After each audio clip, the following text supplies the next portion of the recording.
to the 2019 season of West Virginia Press Insight. I'm Tom Hunter. And I'm Betsy DeBoer. West Virginia Press Insight focuses on policy and impact, not politics or personalities. Today we're looking at the following issues: legislative goals for 2019, budget issues, legislative bills, and more bills, the growing political power of the Eastern Panhandle, marijuana, and the governor's race for 2020. And in our tourism segment, we will look at tourism opportunities in our state parks. In our in-depth segment, Don Smith will sit down with Charlie Byrd of the Independent Oil and Gas Association about natural gas legislation and also to get an update on the proposed cracker plant for the Northern Panhandle. As the legislative session continues, West Virginia Press Insight wants to remind everyone where West Virginia is headed and monitor its progress. So here's a quick look at some of the promises noted by West Virginia newspapers by state leaders heading into the legislative session. Governor Jim Justice committed no new taxes and significant tax cuts. Also committed a 5% pay raise for all state employees and $150 million to shore up the Public Employees Insurance Agency. Promised scholarships to be covered for vocational education. Also increased funding for tourism, drug abuse prevention, and drug abuse treatment. And Senate President Mitch Carmichael and House Speaker Roger Hanshaw released their agenda, with many of the items aligning with the governor. The enactment of significant tax reforms include the elimination of tax on Social Security income, to begin the elimination process of the tax on business machinery and equipment, as well as that on inventory, and improve the homestead exemption.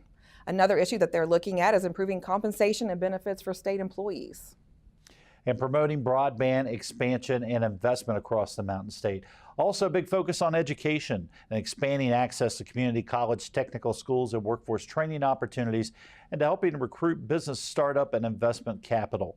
Also a focus on improving the Second Chance for Employment Act, as well as diverting more funds to address secondary road repairs. And Betsy, this is a huge laundry list of what we've seen in terms of increasing revenue coming into the state budget based on the revenue numbers that are coming in month by month. Things are looking much better, but as things look better and revenues increase, there seem to be more hands out for what's in the budget and available for legislators to contemplate this session. There's a lot of decisions to be made. Right, there are, and a lot of these are going to be great for the state, but with all the tax cuts that the governor wants to propose, just wonder where we're going to get all the revenue to actually make all these things happen. It's going to be very interesting to see what happens once really they get in and start looking more in detail at the state budget and how all these pieces fit together. Obviously something that we'll be keeping a close eye on here on West Virginia Press Insight throughout the legislative session, outlining what they're looking at and talking about accomplishing at the beginning of the session, and after 60 days, what actually gets accomplished underneath of the Capitol Dome.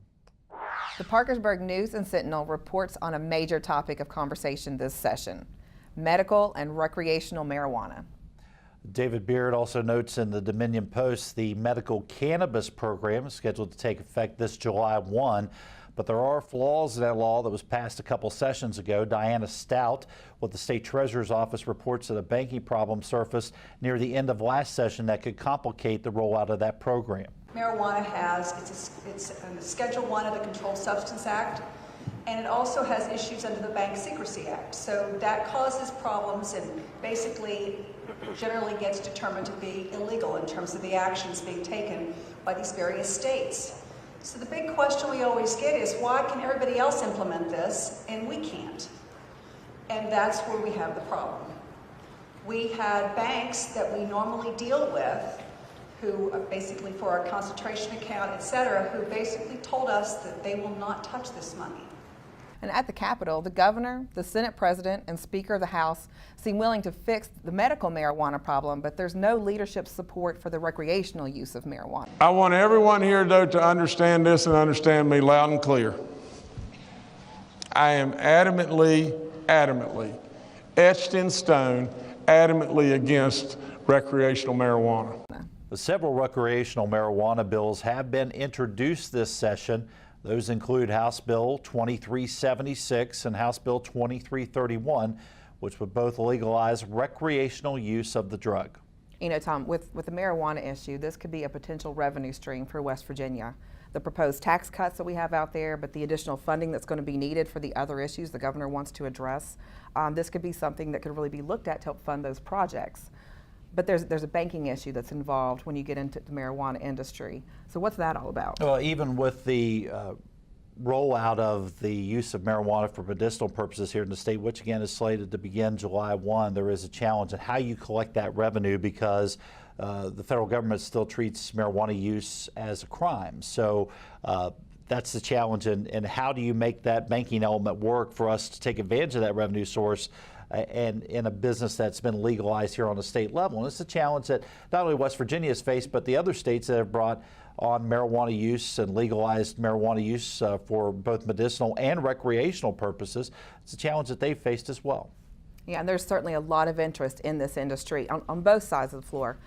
So the big question is going to be is if this is put on the ballot, is it going to pass in West Virginia? Well, you look at poll numbers and polling data among residents not only in West Virginia but nationwide, and the numbers are starting to trend a little differently on this issue of the legalization of marijuana. On the medicinal side, there's been a lot of support for the use of marijuana on the medicinal side, but you're starting to see those numbers trend for recreational use as well. There are a lot of opponents to this in the state and on a national level who say it is a gateway drug, and dealing with the opioid epidemic and some of the challenges we've had here in West Virginia with drug abuse, there's certainly concerns in that area as well. In just the first 7 days of the 2019 West Virginia session, 874 bills were introduced. 337 bills in the Senate, 447 bills in the House. And Betsy, most bills draw little attention, but one plan to introduce a bill received national attention. 3 delegates proposed sending $10 million from the state's $200 million budget surplus to help President Trump build a wall along the southern U.S. border. Wendy Holdren of the Register Herald reported on the plan of Republican delegates Carl Robbie Martin of Upshur County, Patrick Martin of Lewis County, and Caleb Hanna of Webster County. That announcement received national media coverage when Hanna unveiled the plans on Fox and Friends on the Fox News Channel. And you know, there's a way for you to get information on bills as well. If you want to track them, visit the wvlegislature.gov website and look for the bill status. You can search for bills by topic, sponsor, subject, or even 10 other areas. You can also set up your own bill tracking plan.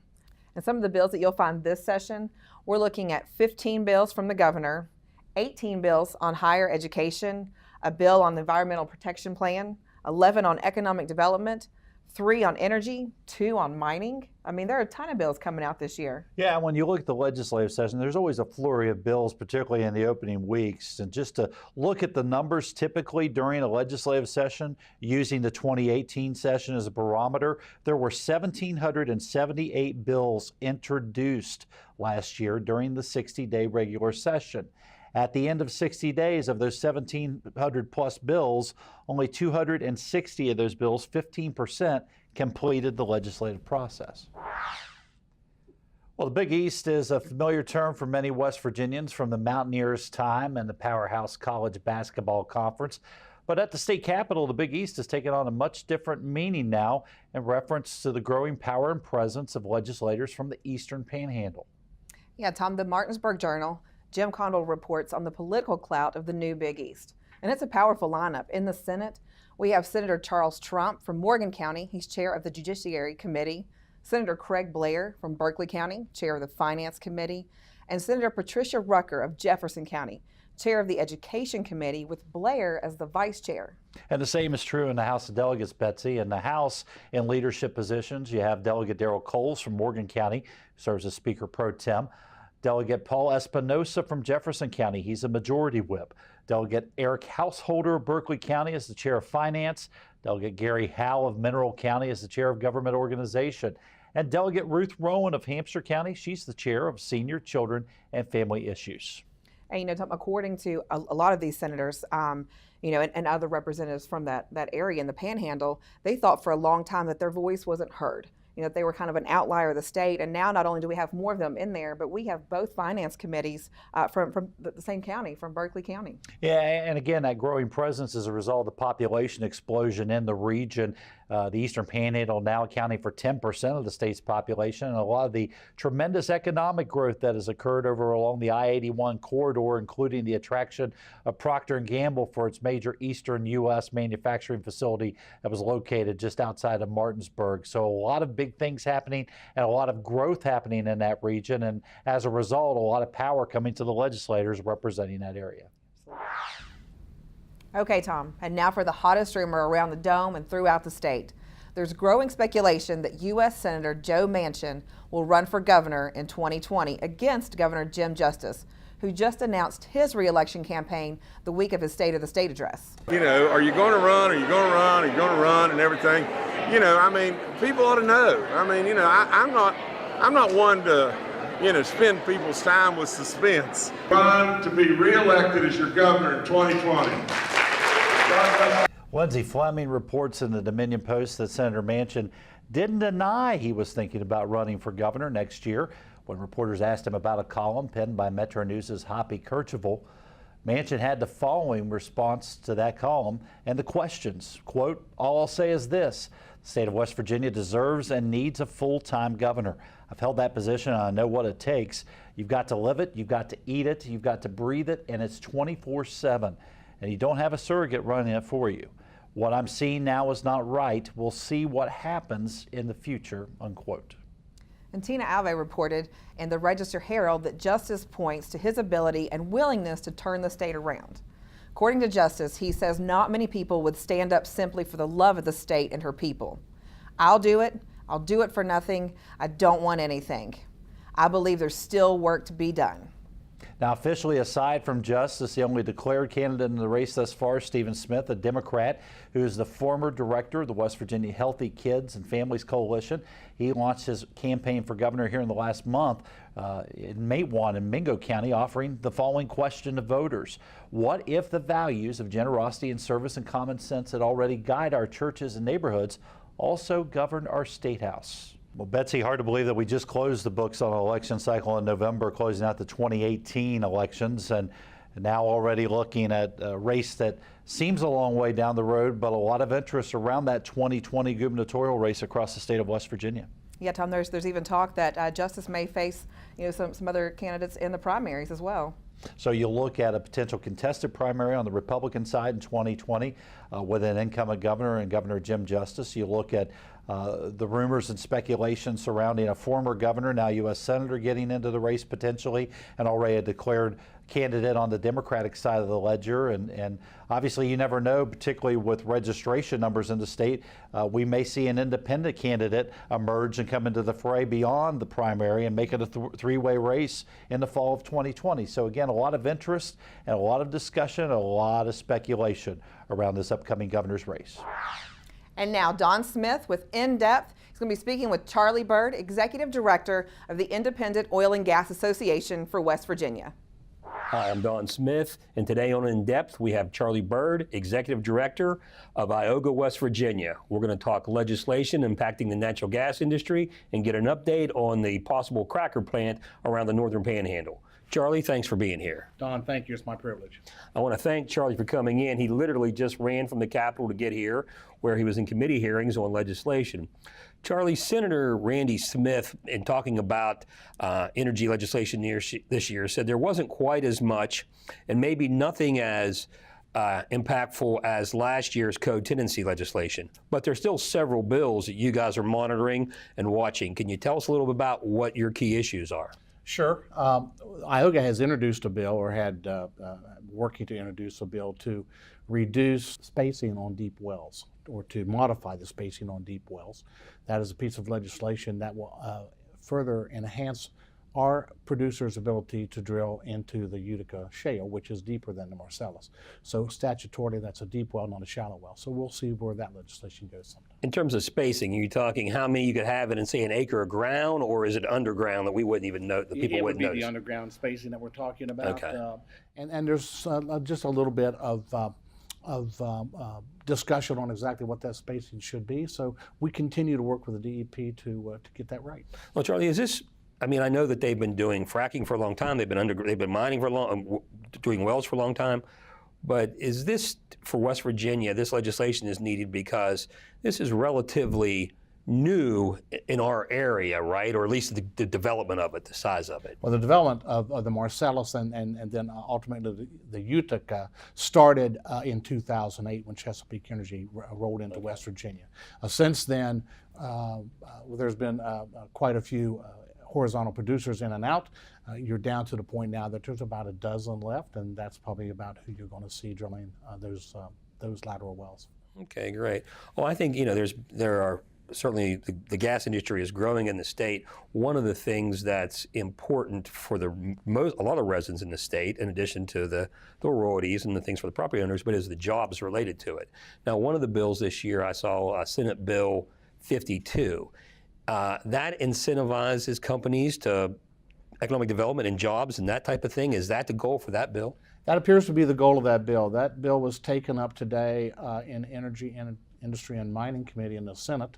There was quite a bit of debate on it, and it was actually held over until the next time they meet. But that bill would create tax incentives for oil, natural gas, and coal companies to explore and harvest those particular minerals. And those credits come in the form of investments and in job creation. Okay. Now, that on the opposite side of that, there, Charlie, that would maybe be applied to their severance tax, right? So it would be, if they're getting a tax credit here, their severance tax might go down? That is correct. That is a direct tax against the severance taxes they would pay, and designed to encourage more development within the state. Is that what brings up the debate in the meeting, you think? Is that one of the issues, or are there other things to look at? No, I think that's kind of what brought up the debate, exactly how the credits would be arrived and then distributed. Mm-hmm. Well, developing the Indian industry in the state, Charlie, that's a big issue. One of the things that I've been hearing is that, and again, this isn't just a West Virginia issue. The natural gas industry is developing across the country. And I've heard that the window for this industry to really develop and maximize its potential is 5 to 7 years. And if West Virginia isn't doing it now, it can't come in 7 or 10 years and say, we're going to start, because the industry will be established someplace else, and it doesn't make sense to establish here when you already have it. You can pump the gas someplace else. Is that accurate picture of what's going on? Well, the industry is well established here in West Virginia. We have gone from, in 2008, producing 260 billion cubic feet of natural gas, to last year's production, which was 1.6 trillion cubic feet of natural gas. And I think if you do the math, that's maybe 7 times more production. So that production is occurring. It's going to continue to occur. Things that can happen that will provide us even greater ability to do more is the completion of some of the major pipelines that are under construction now in the state. And of course, then to maintain surety and certainty in regulations, so that these companies can have the long-term ability to plan. Mm-hmm. Now, there's some of the pipelines are controversial, but a lot of the residency, if there are benefits and if there are jobs and people working, that's always a plus and a positive. One of the big areas where everybody's watching is the cracker development and the downstream industries that will develop around that.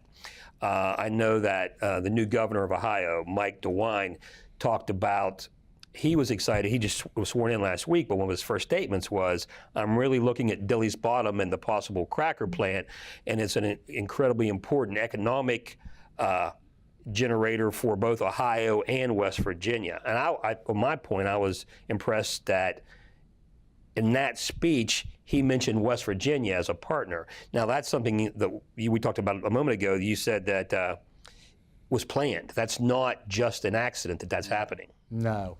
First of all, for those who may be watching, Dilly's Bottom is almost directly across the Ohio River from Moundsville, West Virginia. And there has, maybe back in 2015, there was a 3-state consortium, Pennsylvania, Ohio, and West Virginia, that formed a consortium to develop these crackers unilaterally and kind of erase the borders of the states so that we can do this in a much more efficient manner.